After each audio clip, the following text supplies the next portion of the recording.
अब हम हल्ली अपना पार्ट 2 स्टार्ट कर रहे हैं। इस पार्ट 2 में हमने क्या करना है, जो हमने अभी लास्ट वीडियो में कुछ मैंने तेको फॉर्मूलेज बताए थे, तेको जो बैलेंस शीट बताई थी ना, वो अच्छे से रिवाइज कर लियो और कर भी लियोगी आई होप।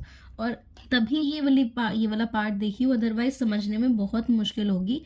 जो मैंने देखो वो बैलेंस शीट से सिखाया है ना, वो बहुत ही अच्छा तरीका है फॉर्मूलेज को याद करने का, क्योंकि ऐसे इतने सारे फॉर्मूलेज याद नहीं होते, मुझे भी नहीं हुए थे पर्सनली। इसी करके बैलेंस शीट के थ्रू बहुत इजीली समझ आता है, बहुत इजीली अपने आप ही तुम फॉर्मूलेज बनाने शुरू हो जाते हो।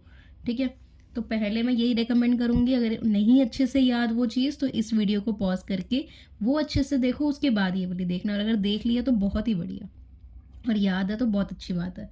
अब हम क्या करते हैं, अब हम अपना पार्ट 2 करते हैं। पार्ट 2 में हमने क्या करने हैं, बेसिकली जो हमने क्वेश्चंस करे थे ना लिक्विडिटी रेशियो के, हमने लिक्विडिटी रेशियो के दो चीज़ करे थे, एक करंट रेशियो पढ़ी थी, एक क्विक रेशियो पढ़ी थी। तो हमने उन दोनों के क्वेश्चंस कर लिए थे, बट कुछ क्वेश्चंस करे थे जिसमें हमने क्या करा था, सारे नहीं हो पाए थे हमारे। तो क्या हुआ, अब हम क्या करते हैं, अब हम सारे क्वेश्चंस करते हैं इसमें उसके, और फिर स्टार्ट करेंगे इसी वीडियो में थोड़ी सॉल्वेंसी रेशियो भी स्टार्ट कर देंगे। क्लियर। अब हम अपना पार्ट 2 स्टार्ट करते हैं। मैं देखो क्वेश्चन दिखाती हूँ, जो हमारा फर्स्ट क्वेश्चन है ये अपना फर्स्ट क्वेश्चन। तो current liabilities of a company are 3 lakh. Current liabilities कितनी है, 3 लाख। करंट रेशियो दे दी है हमें एग्जैक्ट, इसमें क्या दे दी है, करंट रेशियो ही दे दी है।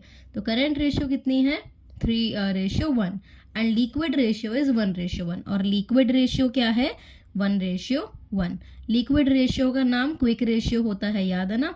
मैंने क्या लिखवाया था, quick ratio, acid test ratio और लिक्विड रेशियो, तीनों एक नाम, तीनों ही एक टाइप की वही रेशियो होती है, बस नाम तीन है उनके। तो ये क्विक रेशियो भी दी हुई है 1:1। अब इसमें बोला है हमें कोई रेशियो निकालने की नहीं बोला, इसमें बोला है इन्वेंट्री की वैल्यू कैलकुलेट करो। तो मैं क्या करती हूँ, पहले यहाँ पे लिख देती हूँ क्या क्या क्वेश्चन में गिवन है जी, फिर हम क्वेश्चन स्टार्ट करते हैं। देख, अब मैंने क्या कर दिया, यहाँ पे सारी लिख दी चीज़ें, यही सारी चीज़ें क्वेश्चन में गिवन थी। करंट लायबिलिटी, आपकी current ratio, quick ratio, quick ratio का नाम लिक्विड रेशियो दिया हुआ था वहाँ पे, तो वो लिख दिया। और उन्होंने बोला था इन्वेंट्री की वैल्यू कैलकुलेट करो। करेक्ट है। अब क्या करते हैं, मैं तो कोई चीज़ बता रही हूँ, एक पॉइंट बता रही हूँ, वो हमेशा क्या याद रखना है, जो फर्स्ट आपका क्वेश्चन है, अगर आपको ऐसी चीज़ें दी हैं कि इन्वेंट्री की वैल्यू कैलकुलेट करो, प्रीपेड एक्सपेंसेस कितने थे ये कैलकुलेट करो, तो ये आप कैसे करोगे वो समझो पहले। सबसे मेन चीज़ क्या है, जब आपको कोई ऐसी चीज़ दी पड़ी है जिसका आपको फॉर्मूला पता है। करंट लायबिलिटी का तो कोई फॉर्मूला पता है नहीं, करंट लायबिलिटी का तो नहीं पता, करंट लायबिलिटी तो एज इट इज गिवन होती है। करंट रेशियो का फॉर्मूला पता है, हाँ जी पता है। तो करंट रेशियो का फॉर्मूला क्या होता है, करंट एसिड अपॉन में करंट लायबिलिटी। और हमें रेशियो गिवन है ना, current ratio, current acid upon current liability, मतलब 3/1। रेशियो यही होती है ना, ऐसे ही लिखते हैं रेशियो को फ्रैक्शन में। तो 3/1। इतनी आपको एक चीज़ पता लग गई, ये आपका क्या होता है, फर्स्ट स्टेप होता है कि जो भी चीज़ का आपको फॉर्मूला पता है पहले आपको वो लिखना है। फिर तो कहेगी मीत मुझे ऐसे तो क्विक रेशियो का भी फॉर्मूला पता है, तो बहुत अच्छी बात है, यहाँ पे क्विक रेशियो का भी फॉर्मूला लिख दे। क्विक रेशियो का फॉर्मूला क्या होता था हमारा, जो क्विक रेशियो निकालते थे क्या होता था, quick acid upon current liability. Correct. और कितनी दी पड़ी है, 1/1, 1:1 दी पड़ी है ना, तो मैंने वो लिख दिया। ईजी है, और मैंने इसमें कुछ का ताम झाम तो नहीं करा। अब क्या एक चीज़ देखते हैं, अब इसको थोड़ा मैथमेटिकली सोचते हैं, क्या तो इसको क्रॉस मल्टीप्लाई करके कुछ ना कुछ बना सकती है, बिल्कुल। तो Ca=3Cl हो सकता है ये। इसको मैंने क्या करा, क्रॉस मल्टीप्लाई कर दिया, 1 को यहाँ भेज दिया, Cl को यहाँ भेज दिया। तो Ca करंट एसिड क्या हो गया, इन्होंने क्या, अब हमारा यहाँ से क्या डिपिक्ट हुआ कि जो करंट एसिड है वो करंट लायबिलिटी के 3 गुना है। करंट एसिड है वो करंट लायबिलिटी के 3 गुना है। इतना समझ आता है हमें। हमने एक चीज़ बना ली, इसी के साथ इसके साथ भी सेम बना लें, इसको भी क्रॉस मल्टीप्लाई कर देते हैं। इससे क्या पता लगा, quick acid equals to current liability है। Quick acid equals to current liability. अब तेरे पास दो चीज़ें आ गई, ये और ये। ठीक है, ये डन है, आ गई। अब मुझे एक चीज़ बता हरलीन, हमें क्या करना है, जो हमें ऑलरेडी जिनके फॉर्मूलेस पता है ना, तो हमें तोड़ते जाना है। कुछ ना कुछ हम मैथमेटिक्स जैसे करते हैं ना, तोड़ते रहते हैं चीज़ों को, फॉर्मूले को। अगर एक चीज़ का फॉर्मूला पता है तो उसमें उसका फॉर्मूला पुट करके आगे बढ़ाते रहते हैं, वैसे ही इसमें देखना है अब हमें। तो यहाँ पे एक चीज़ बता, क्विक एसिड का फॉर्मूला पता है, क्विक एसिड का फॉर्मूला पता है ना आपको, क्या होता है, करंट एसिड माइनस में इन्वेंट्री माइनस में प्रीपेड एक्सपेंसेस, यही होता है ना जी, prepaid expenses equals to CL। मैंने और कुछ नहीं करा। इस वाली इक्वेशन में ये मेरी इक्वेशन 1 है, ये मेरी इक्वेशन 2। मैंने इक्वेशन 2 को भी सॉल्व करा और उसमें मैंने बस क्विक एसिड की जगह क्या लिख दिया, क्विक एसिड का फॉर्मूला डाल दिया यहाँ पे, ठीक है, और कुछ नहीं करा। और इक्वल्स टू को इक्वल्स टू लिख दिया, करंट लायबिलिटी को करंट लायबिलिटी लिखा। अब मैं क्या करती हूँ, इसमें ऐड ऑन करके देखती हूँ कुछ। अब एक चीज़ बता मुझे, प्रीपेड एक्सपेंसेस मेरे पास कहीं पे गिवन है इस क्वेश्चन में? नहीं है, तो हम इसे ज़ीरो एज्यूम करेंगे, इसे हम ज़ीरो एज्यूम करेंगे। ये लिखना इसलिए ज़रूरी था ताकि तेरे को पता लग जाए मैंने क्यों यहाँ पे काटा है। तो यहाँ पे अगर हमें नहीं गिवन तो हम इसको ज़ीरो एज्यूम करते हैं। मेरी क्या बन गई अब इक्वेशन, करंट एसेट में से अगर मैं इन्वेंट्री को घटाती हूँ तो मेरी करंट लायबिलिटी आती है। तो यहाँ पे कहीं पे जो मैंने दो इक्वेशन बनाई है वहाँ पे करंट एसेट को तोड़ा हुआ है मैंने? नहीं, यहाँ पे तो नहीं है। यहाँ देखती हूँ करंट एसेट आ गया यहाँ पे। करंट एसेट किसके बराबर है? 3CL के। तो क्या लिखूंगी, सिर्फ 3CL लिख देती हूँ उसकी जगह यहाँ पे, और इसको नॉर्मल रखती हूँ। इन्वेंट्री तो गिवन नहीं है, वो निकालनी है। Equals to minus inventory equals to current liability. क्या करंट लायबिलिटी गिवन है? हाँ जी, 3 लाख। तो 3 लाख आ गई। ये बस मैंने कुछ नहीं करा, मैंने ये नॉर्मल पुटिंग कर दी चीज़ों को, यहाँ पे पुटिंग कर दिया। अब देखते हैं, अब मुझे एक चीज़ बता, 3CL इन्वेंट्री तो चल मुझे निकालनी है, तो मैं सोच रही हूँ मैं इसको इक्वल्स टू के वहाँ भेज दूँ और माइनस 3 लाख को इधर ले आऊँ। ये कर सकती हूँ ना, माइनस 3 लाख को इधर ले आऊँ। तो अब देख मैंने ना एक्चुअली एक चीज़ देखी अभी क्वेश्चन में, सॉरी एक चीज़ देखी मैंने यहाँ पे ना। अभी क्या करते हैं, यहाँ पे अभी CL ही रहने देते हैं, यहाँ पे 3 लाख नहीं लगाते, क्योंकि हमें तो चाहिए ना, हमें इक्वेशन सॉल्व करनी है कैसे भी। तो मैं क्या करती हूँ, मैंने अभी क्या करा, इसको मैंने नहीं कंसिडर करा, इसको 3 लाख नहीं लिया मैंने, हालांकि मुझे गिवन है बट मैंने अभी नहीं लिया। तो मैंने क्या सोचा, मैं कहा यहाँ पे भी CL आ गया, अगर यहाँ पे भी CL होगा तो इसको मैं इक्वल्स टू के वहाँ साइड भेज के माइनस CL लिख सकती हूँ, फिर इक्वल्स टू में इन्वेंट्री कर सकती हूँ, ठीक है ना। ये चीज़ करी, उसके बाद मैंने देखा ये तो सॉल्व हो रहा है। तो यहाँ पे आ गया 2CL इक्वल्स टू क्या है, ये इन्वेंट्री के इक्वल है, ठीक है ना, ये इन्वेंट्री के इक्वल है। अब 2CL 2, अब मैं CL की वैल्यू डालती हूँ। अब कितनी है मेरी CL की value? 3 lakh multiply by 3 lakh equals to क्या है, ये इन्वेंट्री। तो समझ आ गया हल्दीन मैंने कैसे कर दिया ये इक्वेशन? बस नॉर्मल मैथ्स यूज़ करके, हमें इक्वेशंस का पता होना चाहिए, इक्वेशंस को सॉल्व करना है बस फॉर्मूलेज याद करके। ये जो हमने अभी इसमें याद करने वाला भी कुछ नहीं था, यहाँ पे मैंने इक्वेशन बनाई थी उसी को मैंने पुट करा। यहाँ पे आ गया 6 लाख। 6 लाख की मेरी क्या हो गई? इन्वेंट्री। क्लियर जी, हो गया हमारा। अब एक चीज़ सुन ले बहन, मेरी एक चीज़ सुनियो ध्यान से। इसको क्या कर, वीडियो को दोबारा भी रिवाइंड कर, दोबारा ये क्वेश्चन देख, अभी के अभी देख, अभी के अभी क्या कर, क्वेश्चन दोबारा देख, ताकि अच्छे से समझ आए मैंने क्या करा है। ये डन है। अब क्या करते हैं, अब सेकंड क्वेश्चन स्टार्ट करते हैं। उससे पहले मैं इसको थोड़ा जो उसके पॉइंट्स हैं वो लिख लेती हूँ यहाँ पे। देख अब मेरा आ गया क्वेश्चन ये सेकंड। इसमें मैं क्या देख रही हूँ, करंट रेशियो मेरी गिवन है 2.5:1 लिख ली। वर्किंग कैपिटल कितनी है? 1.5 लाख लिख ली। अब कह रहे हैं कैलकुलेट करो करंट एसेट और करंट लायबिलिटी का अमाउंट।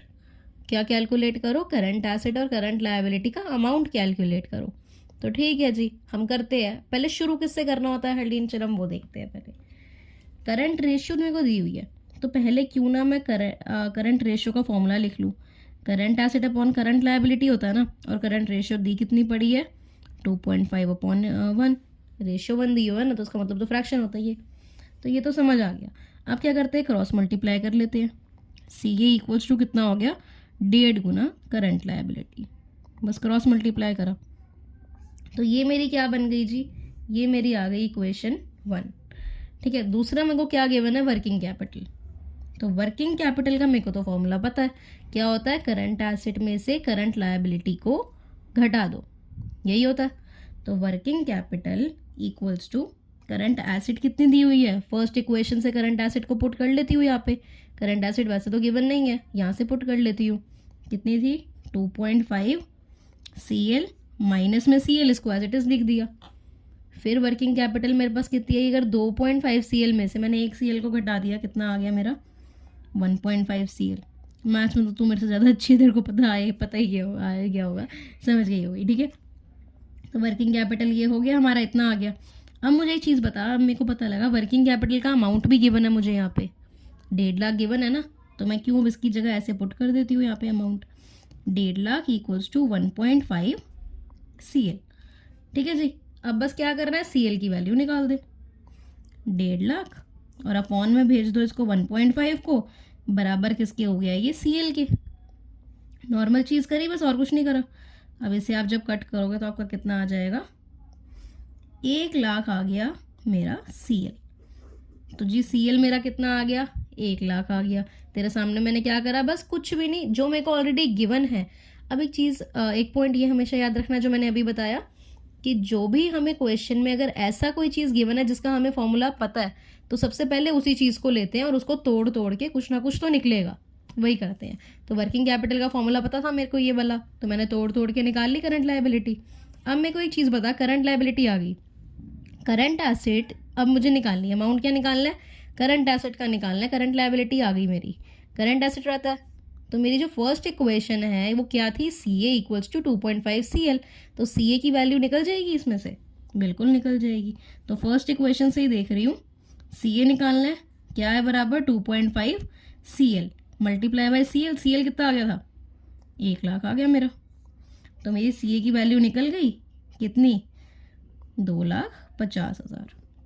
ठीक है, कुछ क्वेश्चन नहीं है इसमें हार्ड, बस ये नॉर्मल कौन से क्वेश्चंस है जिसमें आपको थोड़ा सा दिमाग लगाना है, फॉर्मूलेज आने चाहिए बस।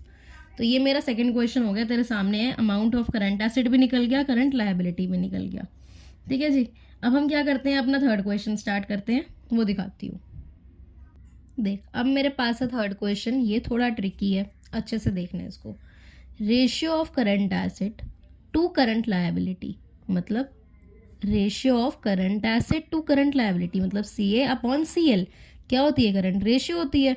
तो CA अपॉन CL कितनी दी पड़ी है, 1.5:1। तो वो लिख देती हूँ, CA अपॉन CL कितनी दी हुई है, 1.5 अपॉन में 1। ठीक है, the firm is interested in maintaining the current ratio of 2:1। अब एक चीज देख, क्या इन्होंने बोला, दी कितनी पड़ी है, 1.5:1, मतलब 1.5 अपॉन 1 दी पड़ी है ये करंट रेशियो। बट ये कह रहे हैं कि जो फर्म है वो इंटरेस्टेड है कितनी बनाने में करंट रेशियो अपनी, 2/1। उनको क्या चाहिए, 2/1, बट अभी कितनी है, 1.5/1। तो उनको चाहिए कितनी, 2/1 चाहिए। मैंने हल्का हल्का लिख लिया ताकि मेरे दिमाग में रहे। उन्हें ये चाहिए bye paying the part of current liability. इन्होंने अब ये चीज़ में पूरा चेंज कर दिया क्वेश्चन को। वो क्या कह रहे हैं, करंट लायबिलिटी में से कुछ दे दो, करंट लायबिलिटी में से कुछ घटा दो, ताकि हमारा क्या आ जाए, करंट जो रेशियो है वो 2/1 आ जाए। ठीक है जी, अब मेरे को एक चीज़ बता, करंट एसेट की वैल्यू दी पड़ी है, करंट लायबिलिटी की भी दी पड़ी है, तो ये यहाँ पे एक बार लिख लूँ मैं। करंट एसेट की वैल्यू कितनी है मेरी, 6 लाख, और अपॉन में कितनी मेरे को करंट लायबिलिटी की वैल्यू है, 4 लाख। ठीक है, डन। ये सिंपल, अभी मैंने कुछ नहीं करा, बस मैंने लिखा जो क्वेश्चन में गिवन था।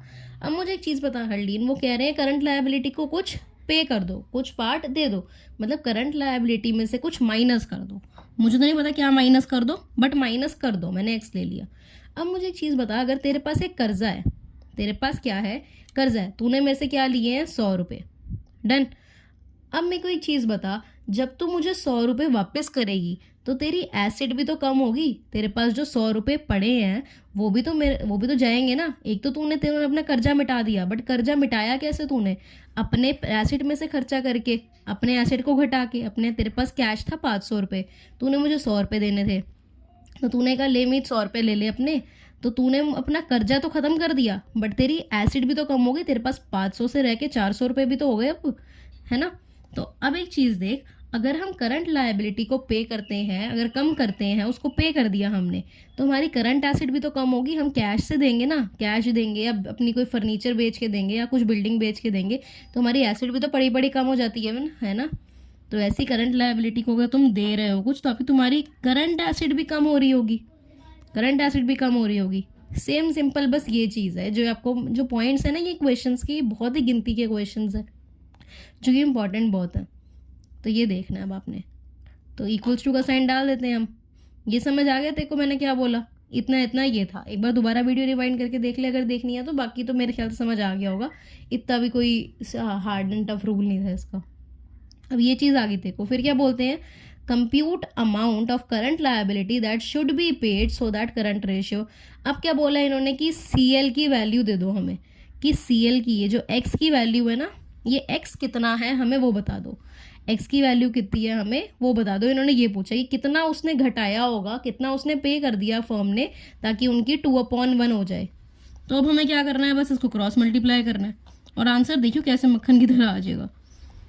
6 लाख माइनस में X इंटू 1 है ना, तो बराबर 2 into 4 lakh minus X। Done है। अब देख 6 लाख में से X घटाया बराबर 8 लाख में से 2X। बस मैं क्या कर रही हूँ, कुछ भी नहीं, सॉल्व कर रही हूँ इसको मल्टीप्लाई करके। तो मैं ये कर देती हूँ, 8 लाख के पास इसको भेज देती हूँ, इसके पास ये ले आती हूँ। तो क्या हो गया, 2X minus X equals to 8 lakh में से 6 लाख माइनस कितना आया, X equals to 2 lakh. X कितना आ गया हरलीन, 2 लाख। बस आंसर आ गया। ये था बस इस क्वेश्चन में और कुछ भी नहीं, बस ये वाला पॉइंट समझने वाला था, ये वाला पॉइंट। बाकी आंसर देख अपने आप आ गया। X कितना है, 2 लाख आ गया। बस सिंपल क्वेश्चन कि उसने 2 लाख की लायबिलिटी पे ऑफ कर दी ताकि उसका करंट रेशियो कितना आ जाए, 2/1 आ जाए। अभी कितना था उसके पास पहले, 1.5/1, बट फर्म को चाहिए था 2/1। तो उन्होंने कहा हमने कुछ लायबिलिटी का पार्ट पे कर दिया था। अब उन्होंने लायबिलिटी का पार्ट कितना पे करा इन्होंने वो निकालना था, वो निकालने के लिए कहा हमें, तो हमने वो भी निकाल दिया। हमने कहा लो डन, ये भी हमारा हो गया। अब हम स्टार्ट करते हैं अपना सॉल्वेंसी रेशियो। तो वो तो इजी है, मतलब कुछ इतना नहीं है, उसके 4 होते हैं। जैसे लिक्विडिटी रेशियो में 2 थे ना रेशियोज, ऐसी सॉल्वेंसी में 4 हैं। तो उसके हम 2 पार्ट्स आज करेंगे, 2 रेशियोज करेंगे, मैं दिखाती हूँ भी। अब हम हरलीन स्टार्ट करने जा रहे हैं सॉल्वेंसी रेशियो। कि सॉल्वेंसी रेशियो कौन सी होती है, पहले तो ये बता मुझे। लिक्विड रेशियो होती थी कि शॉर्ट टर्म में कंपनी अपने खर्चों को मीट कर पा रही है या नहीं, वो कैलकुलेट करती थी। सॉल्वेंसी रेशियो हम किस लिए कैलकुलेट करते थे, ताकि हम देख पाए कि कंपनी लॉन्ग रन में कितना काम कर सकती है, या लॉन्ग रन में उसके पास क्या क्या पर्सपेक्टिव्स हैं। तो इसलिए हम सॉल्वेंसी रेशियो कैलकुलेट करते हैं। तो ये देख सॉल्वेंसी रेशियोज देखते हैं कि होती क्या है। यहाँ पे देख, तो a solvency ratio is a key metric used to measure an enterprise ability to meet its long term obligation। solvency ratio हम किस लिए करते हैं यूज़, ताकि वो देख सके कि वो लॉन्ग टर्म ऑब्लिगेशन, जो उसके लॉन्ग टर्म खर्चे हैं या फिर उसके लोन है, कर्जे हैं, क्या वो मीट कर सकती है या नहीं। A solvency ratio indicates whether a company's cash flow is sufficient to meet its long term liabilities। क्या उसके पास इतना कैश है कि वो अपने लंबे समय के लोन चुका पाए, इसलिए कैलकुलेट करते हैं हम सॉल्वेंसी रेशियो।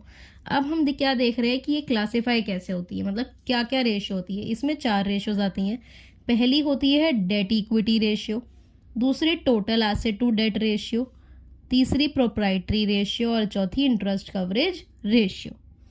आज हमें क्या करना है, सिर्फ ये दोनों करेंगे। ये दोनों हमने अगले पार्ट में करने हैं, ये अभी करेंगे, ठीक है।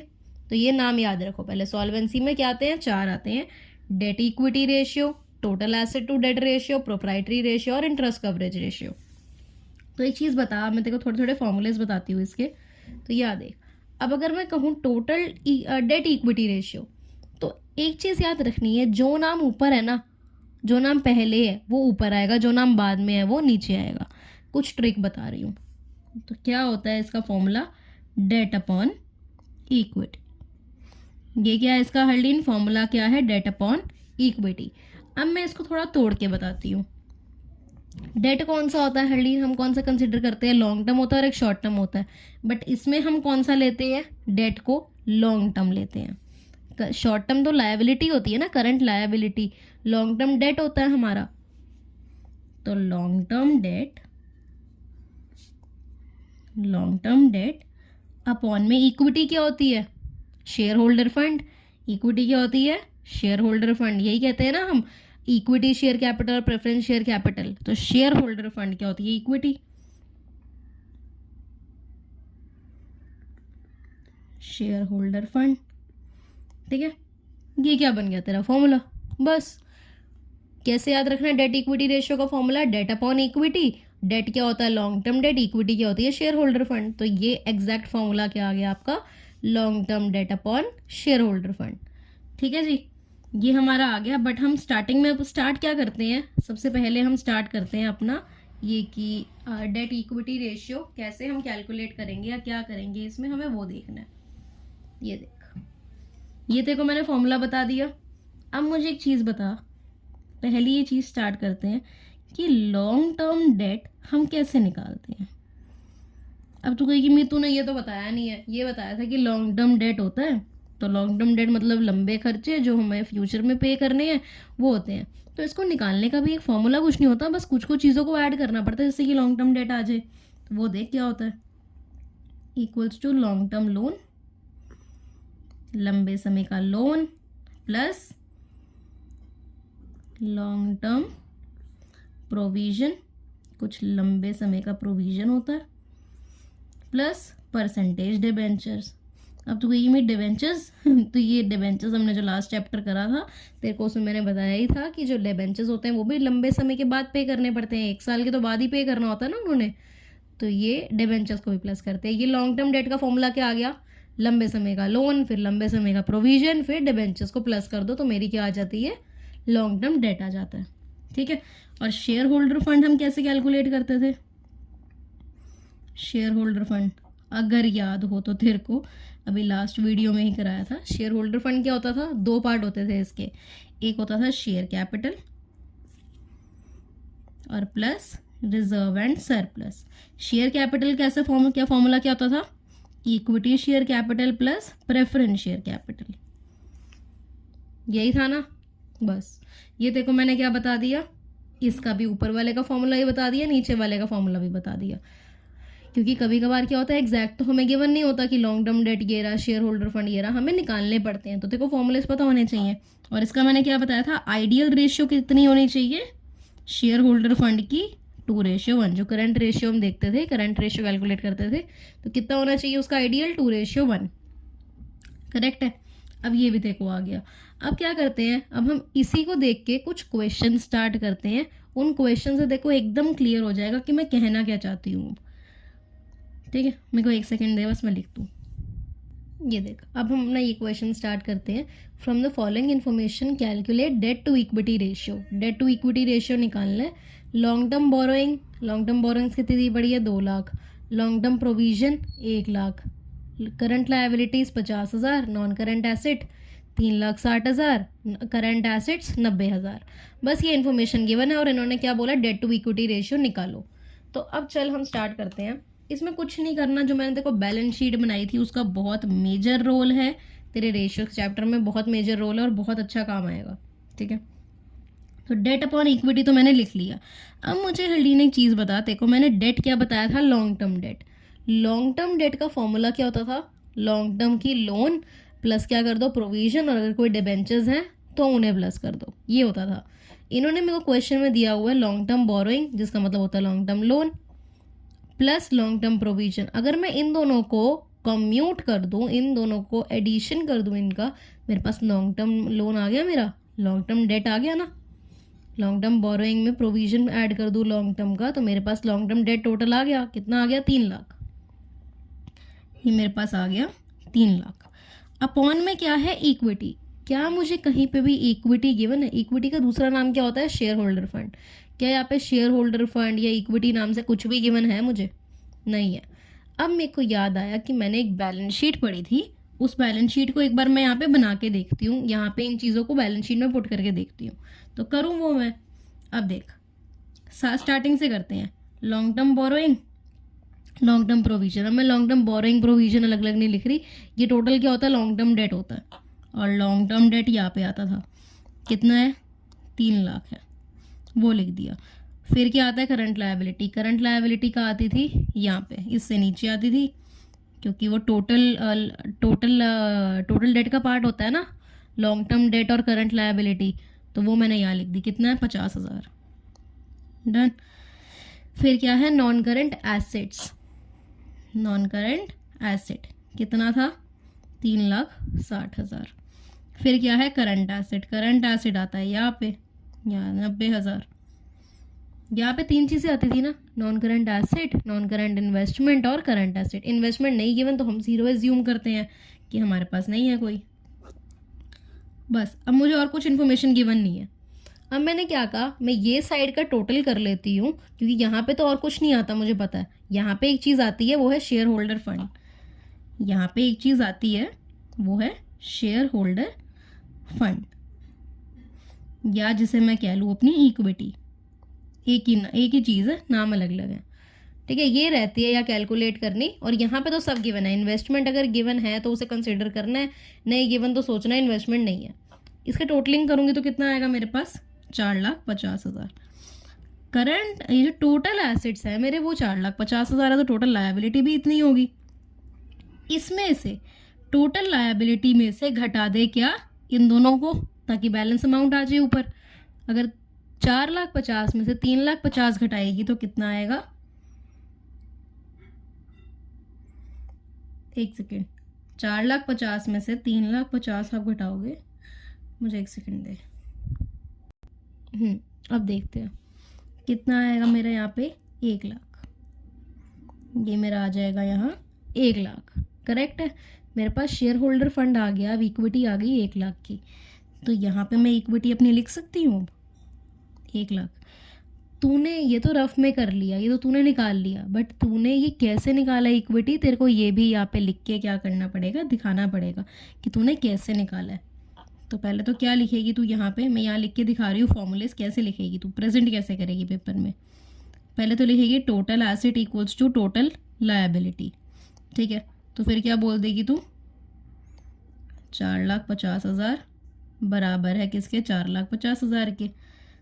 टोटल एसेट आपकी कितनी थी, या ऐसे मत लिख 4,50,000, ये लिख दे टोटल लायबिलिटी, ठीक है। पहली स्टेटमेंट क्या देनी है, टोटल एसेट किसके बराबर है, टोटल लायबिलिटी के। तो टोटल एसेट कितना आ रहा था आपका, 4,50,000, वो किसके बराबर है, टोटल लायबिलिटी के।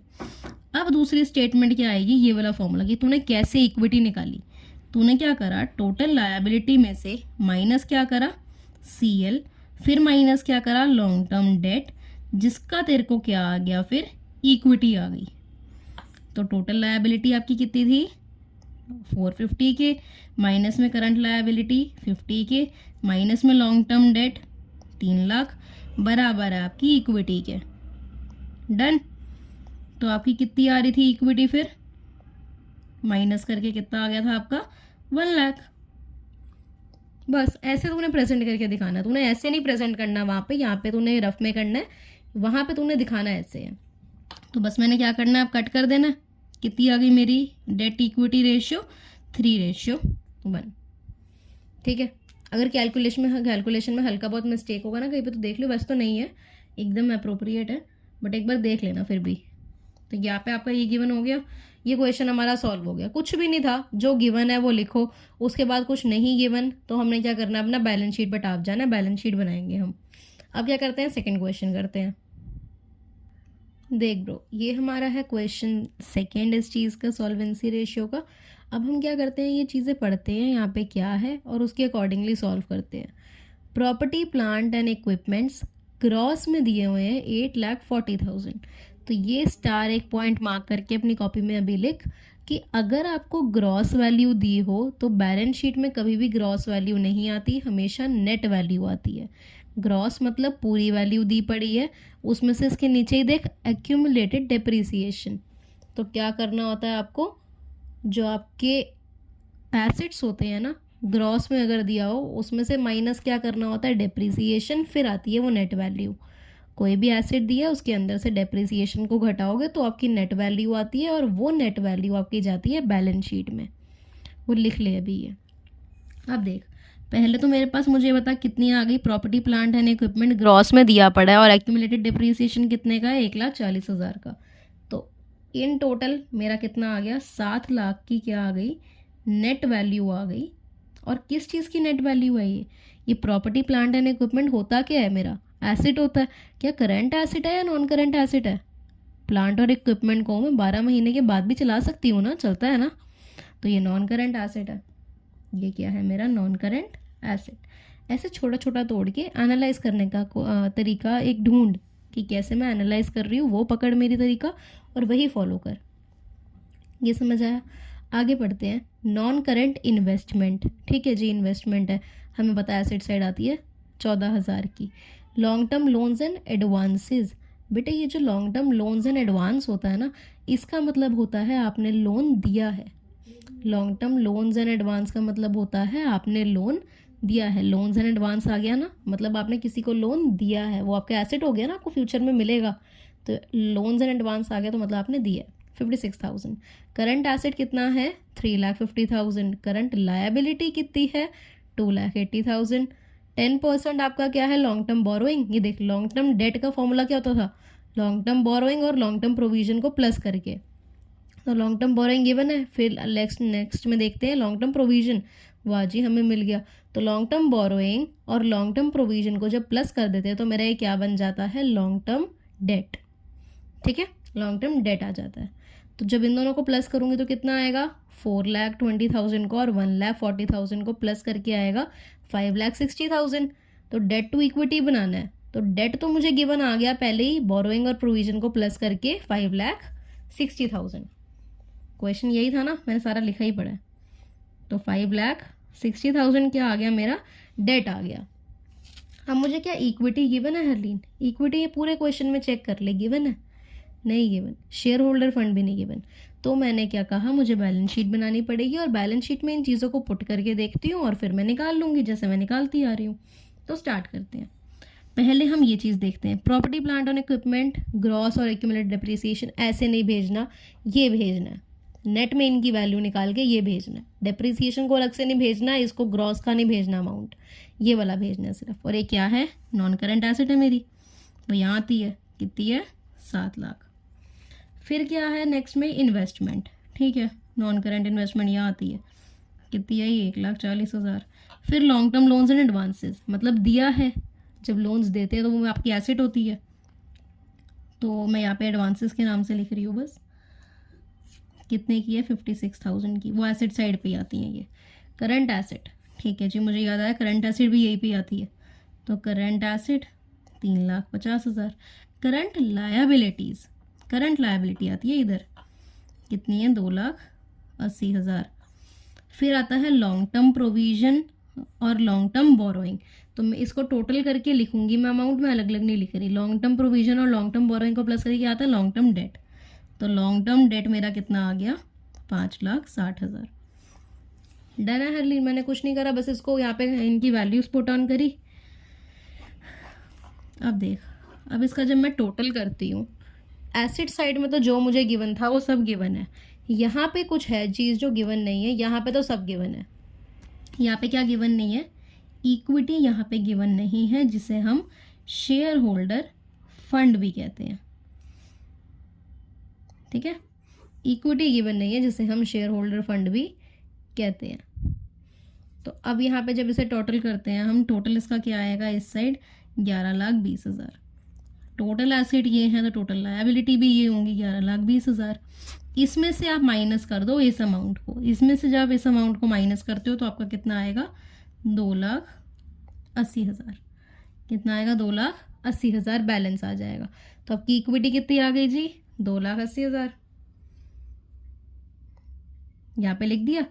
अब इसे जब आप कट करोगे, इसको आप सॉल्व करोगे तो आपका आंसर आ जाएगा 2:1। 2/1 आ जाएगा, तो 2:1 लिख दिया मैंने डायरेक्ट, ठीक है।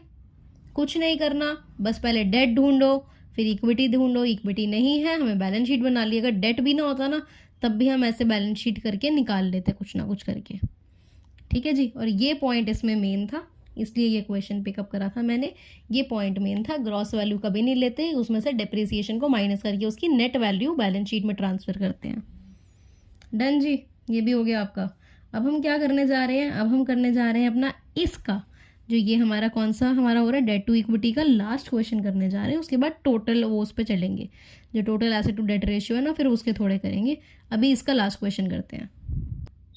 अब हम करते हैं लास्ट क्वेश्चन। कैपिटल एम्प्लॉयड कितना है? 8 लाख।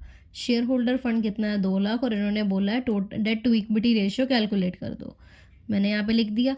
अब पहले मुझे एक चीज़ बता, कैपिटल एम्प्लॉयड का फॉर्मूला हमने लास्ट क्लास में करा था। कैपिटल एम्प्लॉयड का फॉर्मूला हमने लास्ट क्लास में करा था ना। वो क्या था, यहाँ पे शेयर होल्डर फंड होता है, वो लेना है, और यहाँ पे एक लॉन्ग टर्म डेट होता है, लॉन्ग टर्म डेट होता है, उसे लेके उसको ऐड करके उनको इनको प्लस करके मेरी क्या आती है, कैपिटल एम्प्लॉयड आती है। और यहाँ पे करंट लायबिलिटी होती है जो ऐसी ही पड़ी रहती है अलग से, और फिर यहाँ पे टोटल लायबिलिटीज़ आता है।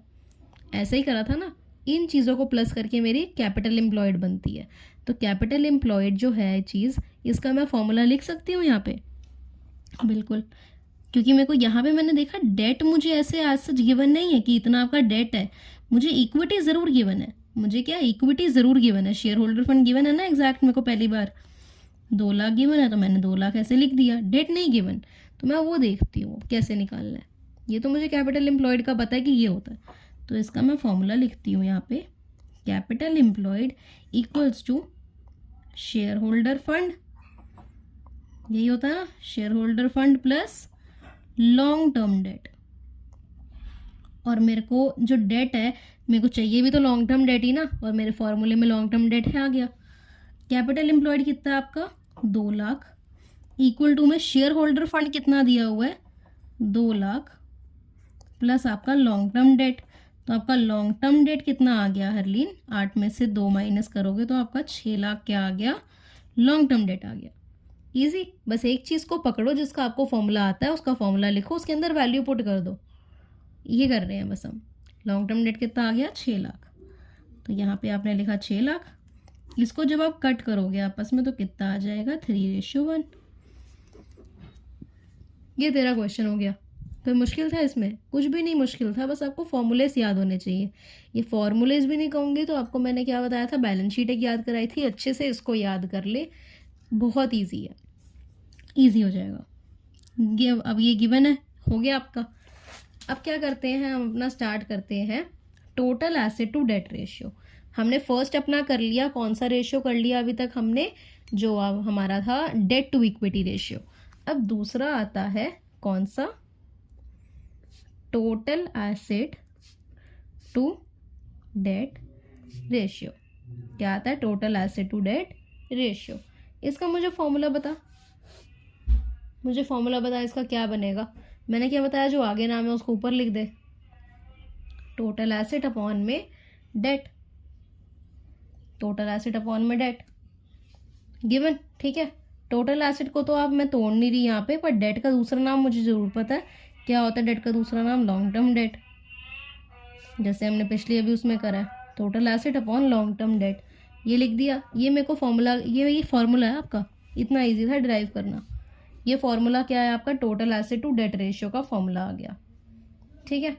अब उसके बाद क्या करते हैं, ये तेरे को फॉर्मूला मैंने बता दिया, इसको मैं और चीज़ें ना बताते हुए क्या करूँगी, तेरे को एग्जैक्ट मैं क्वेश्चन दिखा रही हूँ, वो देख के हम स्टार्ट करते हैं ताकि बहुत ईजी लगे तेरे को। ये अब हम क्वेश्चन अपना स्टार्ट करते हैं।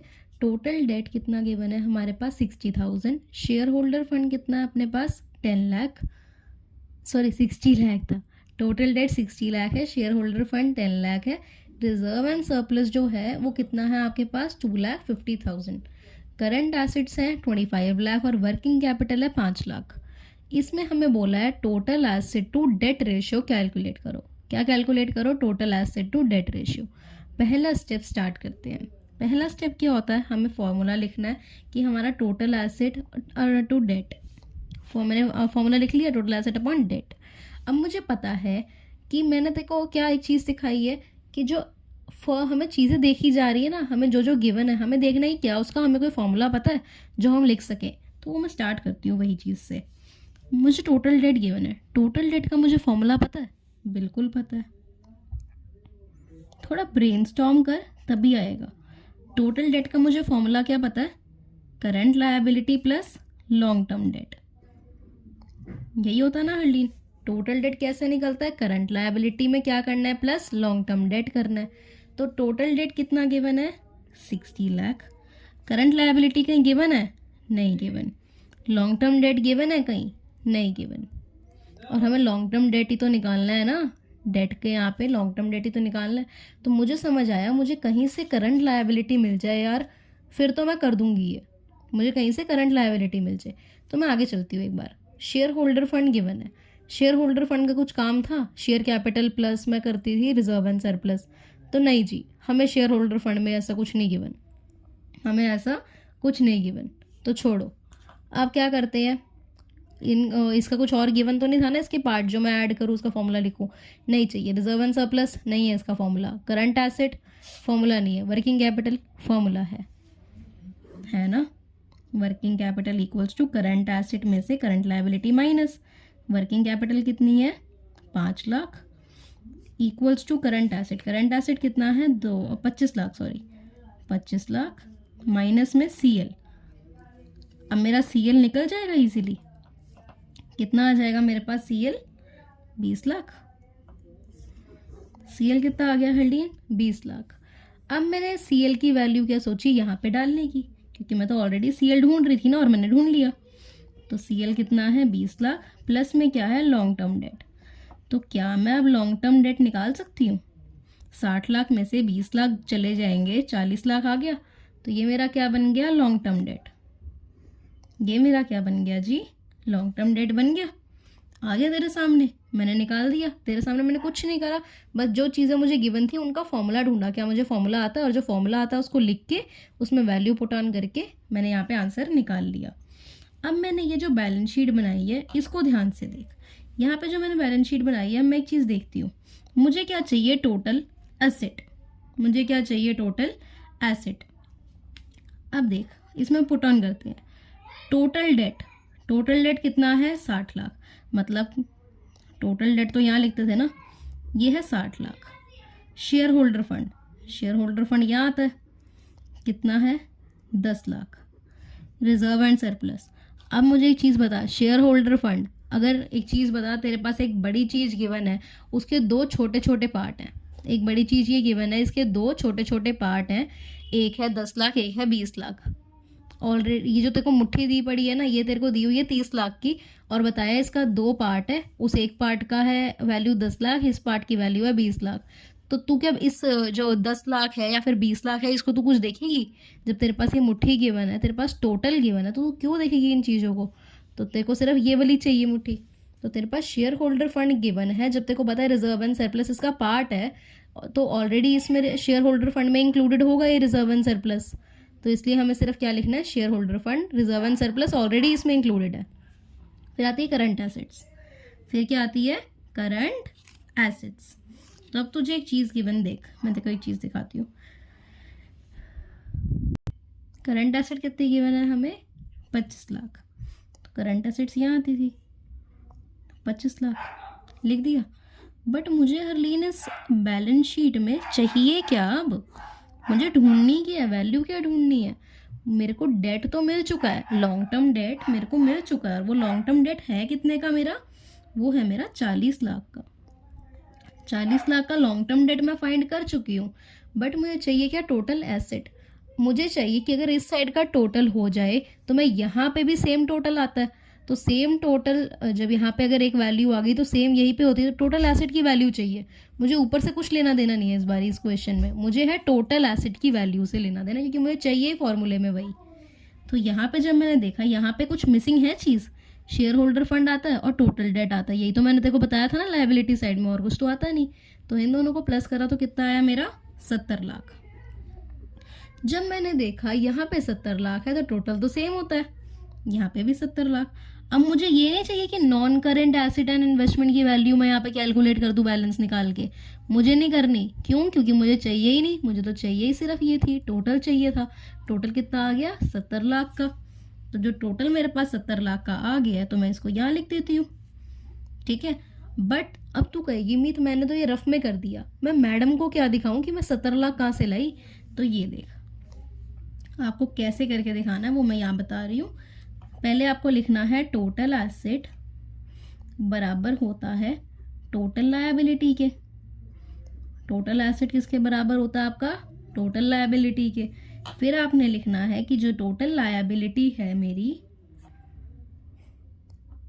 इसका फॉर्मूला क्या था, टोटल लायबिलिटी का फॉर्मूला क्या था हल्डीन तेरा? Share holder fund plus total date, यही होता है। तेरे को टोटल लायबिलिटी निकालनी है। शेयर होल्डर फंड तेरा गिवन था 10 लाख, टोटल डेट तेरा गिवन था 60 लाख, सॉरी ये भी डाल दिया मैंने। तो टोटल लायबिलिटी कितनी आ गई तेरी? 70 लाख। ठीक है, तो यहाँ लिखेगी तू फिर नीचे सेम एज, इसी तरीके से अगर टोटल लायबिलिटी 60 लाख है then total asset will also be 70 lakh. Total liability अगर 7 लाख है तो टोटल एसेट विल बी कितनी?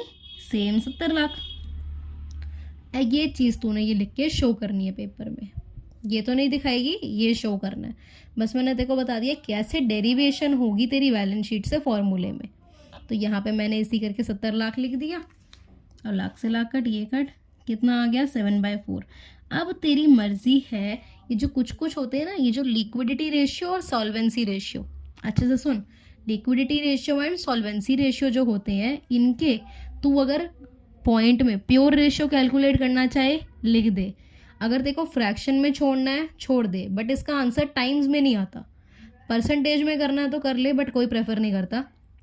4 तरीके होते थे, प्योर रेशियो, परसेंटेज, टाइम्स और फ्रैक्शन। तो जो प्योर रेशियो है और फ्रैक्शन है, तो प्योर रेशियो और फ्रैक्शन दोनों में क्या कर सकती है? इनको छोड़ सकती है। तो मैं फ्रैक्शन में ही छोड़ रही हूँ, तूने पॉइंट में करना है तो इसको पॉइंट में निकाल ले, इसको काटेगी तो निकल आएगा पॉइंट में, बट मैं इसको फ्रैक्शन में ही छोड़ रही हूँ आंसर को। मार्क्स में कोई डिडक्शन नहीं होगी, बट लिक्विडिटी और सॉल्वेंसी रेशियो में ही सिर्फ, आगे के रेशियोज़ को तो तूने प्योर रेशियो में ही डालना पड़ेगा। तो ये चीज़ हमें गिवन हो गई। अब ये हमने आंसर निकाल लिया जो जो गिवन चीज़ें थी। आई होप बड़े अच्छे से ये चीज़ समझ आ गई होगी यार। ये इतनी लंबी लंबी वीडियोस रेशियो की अभी इसीलिए बन रही क्योंकि रेशियोज एक काफ़ी बच्चों को लगता है कि पता नहीं क्या है हुआ है, तो मैं चाहती हूँ तेरे को ना लगे, तू इजीली कर पाए इसको, क्योंकि मेरे को भी दिक्कत आई थी इसमें, तो आई डोंट वांट कि तेरे को भी आए। और अब फिर मेरे को जब मैं समझती हूँ ना तो हमें कोई बड़ा ईजी लगता है कि था ही क्या इसमें, सिर्फ समझने तो था। तो ये मैंने तेरे को समझाने की कोशिश करी है। ये पार्ट 2 हमारा हो गया। अब पार्ट 3 में हम इसके आगे फर्दर कैरी ऑन करेंगे।